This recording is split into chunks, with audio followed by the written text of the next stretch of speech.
पीला और सफेद का महत्व है।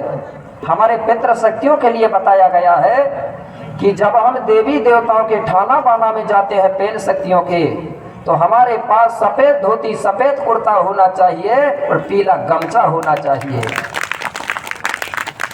और जो महिला है वो जब पेंट थाना में जाती है तो उनका जो रंग है उनके पास पीली धुतिया दिकड़ी होना चाहिए। ठीक है ना? तो हमारी पहचान होगी कि नहीं होगी? और रंग बिरंगे जाएंगे तो पता नहीं चलेंगे कि कौन है और पता नहीं। ठीक है ना? कम से कम इतना पहचान तो बना लो। इसलिए किसी ने कहा, एक लाइन में बोल रहा हूँ क्या,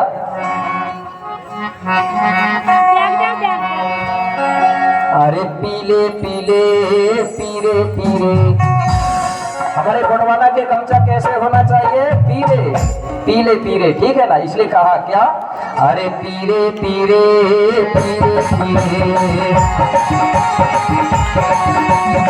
पीरे पीरे पीरे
गोंडवाना के गमछा पीरे पीरे सहमत है कि नहीं इस बात से? अगर सहमत होंगे तो बैठे बैठे ऊपर हाथ उठा के एक बार ताली बजा के बताएं।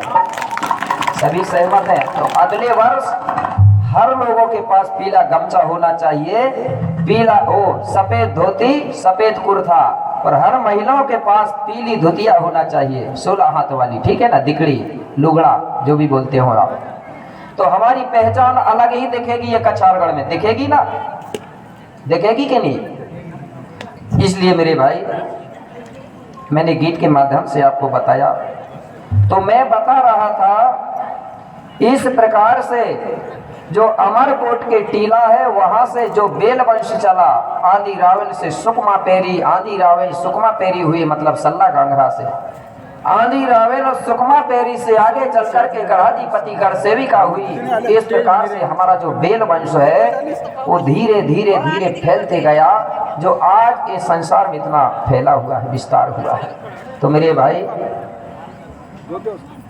तो जो अमरकोट का टीला है वहां से हमारा वंश मेला चला है। इसलिए गोंडी संस्कृति में अमरकोट का टीला गोंडों का जन्म स्थल माना जाता है। क्या माना जाता है? जन्म स्थल।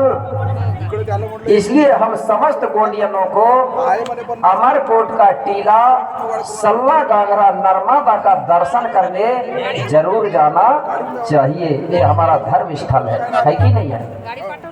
याद रहेगा ना? अब अगर कोई पूछे कि गोंडों का जन्म स्थल कौन सा है तो आपको ये जवाब देना पड़ेगा कि अमरकोट का टीला है जहां से हमारा वंश मेला फैला हुआ है। ये बात आपको याद रहना चाहिए। ठीक है ना? तो कौन हमारी गोंडी संस्कृति में सर्वप्रथम स्थान आता है अमरकोट। दूसरा स्थान आता है जहां से हमारी पेन व्यवस्था, हमारी सामाजिक व्यवस्था बनी, वो आता है हमारा कछारगढ़। तीसरा स्थान आता है पेंक मेढ़ी, बोलते थे गोंडी में, जिसको आज पचमढ़ी बोला जाता है। सुना है नाम पचमढ़ी? सुना है? कुछ लोगों ने सुना होगा, देखे भी होंगे। पहला स्थान अमरकंटक, दूसरा कछारगढ़, तीसरा पचमढ़ी। तो अमरकंटक से हमारा वंशवेला चला, कछारगढ़ से हमारी धार्मिक व्यवस्था बनी, और जो पेंक मेढ़ी जिसको पचमढ़ी कहा जा रहा, वहां से पंचखंड धरती के जो राजा थे बाबा शंभू, वो पांच खंड धरती का सत्ता संभालते थे, वो सत्ता का केंद्र है। ये 3 स्थान है गोंडों में, लेकिन हमारे लोगों को पता नहीं है, तो 3 स्थान नहीं घूमते। वो कहाँ घूम रहे हैं? कई लोग 4 धाम घूम रहे हैं, घूम रहे हैं ना। हमारे में 4 धाम नहीं है, हमारे में 3 स्थान है। लेकिन कई लोग 3 चीज को अशुभ मानता है, 3 चीज को मानता है ना। कई जगह मैंने सुना हूं, बोले 3 ठिकाना काम बिगाड़ा, 3 चीज मत मानो। लेकिन मैंने बताया गोंडी संस्कृति में 3 चीज ही शुभ होती है। भले दूसरे लोगों को जैसा भी हो, गोंडों को 3 चीज शुभ होती। कैसे? जब हम हमारे बाबा शंभू या कोई भी पेंड शक्तियों को जब आप बेल की पत्ती चढ़ाओगे तो पत्ते कितने रहते हैं? 3 रहते हैं ना। आप बताइए चढ़ाना शुभ है कि अशुभ है? शुभ होता होगा तब तो चढ़ाते हैं हम बाबा शंभू को बेल पत्ती। एक डंठल में 3 पत्ती होती है। हमारे गुरु ने हमारे संस्कार भी बनाए, तो कितने बनाए? 3 बने हैं कि नहीं? जन्म, विवाह और मरण। अगर ये 3 चीज अशुभ होते तो हमारे गुरु 2 या 4 संस्कार बनाते। कितने बनाए? 3, क्योंकि हमारी संस्कृति के अनुसार 3 चीज शुभ है। इससे काम बिगड़ता नहीं कि बिगड़ता है 3 चीज से काम। हमारे बाबा शंभू त्रिशूल धारण करते हैं, तो कांटे कितने हैं त्रिशूल में? 3। अगर अशुभ होते तो बाबा शंभू इसको धारण नहीं करता। 3 कांटे हैं, इसका मतलब बोलते हैं ना मूंदशूल शरीर। हमारे शरीर के अंदर 3 चीज है, मानसिक, बौद्धिक और शारीरिक, है ना। मानसिक, बौद्धिक और शारीरिक। काल भी है तो कितने हैं? 3 है काल, भूतकाल, भविष्यकाल, वर्तमान काल। अब आप विचार करो कि 3 ठिकाना काम बिगाड़ा है क्या? और हमारे लोगों के अंदर एक घोषणा दिया गया है दूसरे लोगों के द्वारा कि 3 चीज से काम बिगड़ता है, अशुभ होता है। मेरे भाई 3 चीज से काम बिगड़ता नहीं, बनता है। अगर अभी भी देखो प्रैक्टिकल करके तो बन जाएगा। मैं बता रहा हूँ, चूल्हा जब बनाएंगे तो पत्थर कितने रखोगे बताइए? 2 रखोगे कि 4? 3 रखेंगे ना, तो चूल्हा बनेगा कि बिगड़ेगा? बनेगा ना। किसने कह दिया भाई बिगाड़ा? और एक पत्थर निकाल दो 3 में से तो बिगड़ जाएगा, बल्कि तो 2 बिगड़ते हैं 2 में। और अगर समाज के बीच में बात करें तो हमारे समाज के लिए ओरिजिनल देवता बता रहा हूं मैं, भगवान, पेन, शक्ति। ठीक है? कैसे? माता पिता और गुरु, है ना। माता पिता और गुरु 3 हुए कि नहीं? माता पिता और गुरु, इनका करो सम्मान, और ये तीनों है देवता, नहीं कोई भगवान। अगर समझ आई तो ताली। महिलाओं के लिए बता रहा हूं, महिलाओं के लिए। अब सास ससुर और पति, सास ससुर समझते हैं ना। इसलिए पूछता हूं भाई, यहाँ कई राज्यों से लोग आए हैं, ठीक है? तो मैं इसलिए पूछता हूं कि आप लोगों को, कुछ लोगों को हिंदी समझ आ रही कि नहीं आ रही है? सभी को आ रही ना? सास ससुर और पति हो गए ना 3 महिलाओं की। सास ससुर और पति, इनका करो सम्मान, और ये तीनों है देवता, नहीं कोई भगवान, है ना। अब पता भी करते जाऊंगा, पहले मात्र शक्तियों से करूंगा, वो पितृ शक्तियों से। थोड़ा सा बैठने का उल्टा सीधा हो गया है, क्योंकि हमारी संस्कृति में जो पितृ शक्ति होती है वो दाएं तरफ बैठती है, और मातृ शक्ति जो होती है बाएं तरफ बैठती है। ठीक है, कोई बात नहीं, आगे सब ठीक हो जाएगा। ठीक है, तो कौन ऐसा है जो प्रतिदिन अपने माँ बाप को पैर पड़ता है? जरा एक बार भैया लोग हाथ उठा के बताइए। इनके लिए ताली बजाओ भाई। जो माता पिता को मानता है, माता पिता को जिसने मान लिया तो समझ जा पूरे देवताओं को प्रसन्न कर लिया। माता पिता अगर प्रसन्न नहीं है तो दुनिया में भटकते रहो तो कोई देवता साथ देने वाला फिर नहीं है। सबसे पहले माता पिता और उसके साथ में गुरु। हमारे लोगों ने, हमारे समाज के लोगों ने शायद अभी अपने गुरु को भी नहीं पहचाना है। नहीं पहचाना।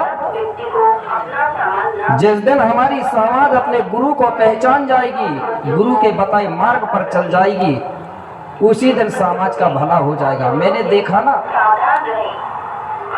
और दूसरे धर्म के गुरुओं को इतना सम्मान देते हैं, इतना सम्मान देते हैं, लेकिन गौड़ी धर्म गुरु को मिलता है सम्मान क्या? देख लिया ना, अभी थोड़ी देर पहले आपने देखा कि नहीं देखा? अगर इस जगह में और कोई होता क्या होता? इसलिए हमारी समाज में कमी है मेरे भाई। अगर हमारी समाज हमारे गुरुओं को सम्मान नहीं देगी तो क्या दूसरा समाज का जाके सम्मान करेगा? मैंने बताया ना गुरु क्या चीज होती है। आज गुरु ना होने के कारण ये समाज अंधकार में चली गई। अगर गुरु होते तो आज भी ये समाज के ये हाल नहीं होते। मैंने बताया था ना गुरु क्या चीज होती है। गुरु पारस का पत्थर है और हम लोहा कहलाए। अगर गुरु का संग करेंगे तो हम भी सोना बन जाएं, है ना? वो चीज होती है। तो मैं बात कर रहा था कि माता पिता और गुरु का कौन सम्मान करता है, तो कुछ पितृशक्ति भैया लोगों ने हाथ उठाया था। अब मैं इधर देखूंगा मातृ शक्तियों का कि कौन कौन मातृ शक्ति है जो अपने पति देव के पैर सुबह पैर पड़ती है सेवा जो हर जगह हाथ उठा दे। मातृ शक्ति ये महिलाएं, इनके लिए ताली बजाओ जरा, क्योंकि जो गौड़ी धर्म को मानती है, जानती है, वो मातृ शक्तियां आगे बैठी है ना। और जब स्कूल लगता है गोठुल ना, तो आप देखना स्कूल में जो बच्चे गधे होते हैं वो पीछे छुप के बैठते हैं, और जो होशियार होते हैं, हर चीज में आगे होते हैं, वो सबसे आगे बैठते हैं ना। तो मेरे भाई सब आगे बैठने की कोशिश करना। तो मैं पति के बारे में बता रहा था कि पति क्या चीज है। पति में इतनी ताकत है, इतनी शक्ति है कि जो पत्नी पति को मानती है, उसके आगे जिनको लोगों ने भगवान कहा ना, ब्रह्मा विष्णु महेश, वो भी पानी पड़ गए पति की ताकत में। ये उदाहरण है कई जगह, है ना। अनुसुईया के बारे में सब लोग जानते हैं ना। अनुसुईया बताइए, पति के अलावा अगर कोई देवता की पूजा करती रही होगी तो करती थी क्या? कोई देवता की पूजा नहीं किया अनुसुईया ने, सिर्फ उसने अपनी पति की सेवा किया। और पति की ताकत, पति की सेवा से जिनको लोग भगवान कहते हैं, ब्रह्मा विष्णु महेश, उनको भी पानी छिड़क के बच्चा बना दिया। ये ताकत किसकी थी? हमारे लोगों ने ग्रंथ पढ़ा लेकिन उसको समझा नहीं। अगर सीखना था तो ये सीखना था, जब अनुसुईया अपने पति की सेवा करके और इतनी पावर पा लिया उसने, तो हमारी महिलाओं को भी सोचना था ना। तो बताइए, ब्रह्मा विष्णु महेश बड़े भाई का पति हुआ बड़ा, जबकि वो पति तुम्हारे घर में है और इधर उधर ढूंढ रहे हैं।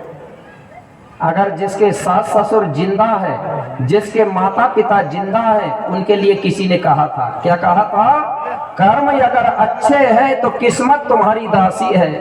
ठीक है ना? कर्म अगर अच्छे हैं तो किस्मत तुम्हारी दासी है। माता पिता अगर जिंदा है तो वही मथुरा और काशी है, वही मथुरा और काशी है। कहीं भटकने की जरूरत नहीं है। इस प्रकार से मेरे भाई,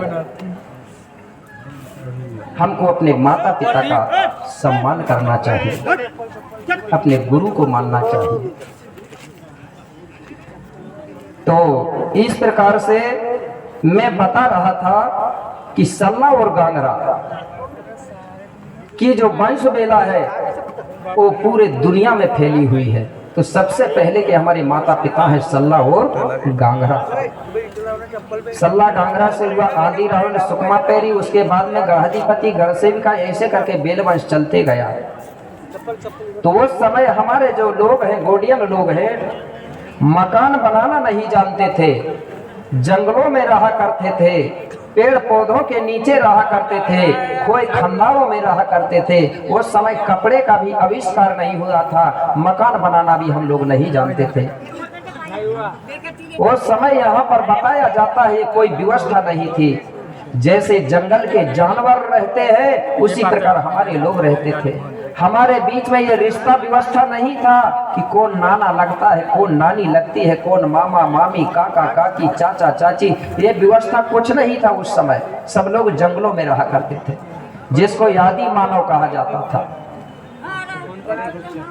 लेकिन आज हमारे बीच में ये व्यवस्था बन चुकी है, सामाजिक व्यवस्था, कि किससे विवाह करना है, किससे हंसी मजाक करना है, ये व्यवस्था आज बनी है। किसको नाना बोलना है, किसको नानी, आको काको जो बोलते हैं, ठीक है ना। अब यहाँ ढेर सारे लोग बैठे हैं, सबने पढ़ा होगा या सुना होगा, तो सबसे पहले मैं जानना चाहता हूँ कि कौन है जो उस गुरु को जानता है जिस गुरु की व्यवस्था पर आज सभी समाज के लोग चलते हैं। मतलब नाना नानी का रिश्ता मानते हैं, काका काकी का रिश्ता मानते हैं, सभी लोग मानते हैं ना, सभी समाज मानती है। लेकिन ये नाना नानी काका काकी ये व्यवस्था बनाने वाला गुरु कौन है, जिसकी व्यवस्था पर सभी समाज के लोग चलते हैं, उस गुरु को कौन जानता है? एक बार हाथ उठा के बताएं। अब देख लो यहाँ 10% भी नहीं हो रहा है, और मान रहे हैं जबकि कि भाई 6 और 7 में विवाह करना है। और ये चीज आपको कहीं नहीं मिलेगी, चाहे वो 4 वेद 18 5 6 7 9 ग्रंथ हो, कहीं भी आपको ये व्यवस्था नहीं मिलेगी। जबकि ये सबसे बड़ी व्यवस्था है भारत की, है ना। जिस दिन ये व्यवस्था खत्म हो जाएगी उस दिन ये समाज और जानवर में कोई अंतर नहीं रहेगा, नहीं रहेगा ना। रिश्ता कैसे निकलेगा, हमारे समाज में मर्यादा कैसे रहेगी।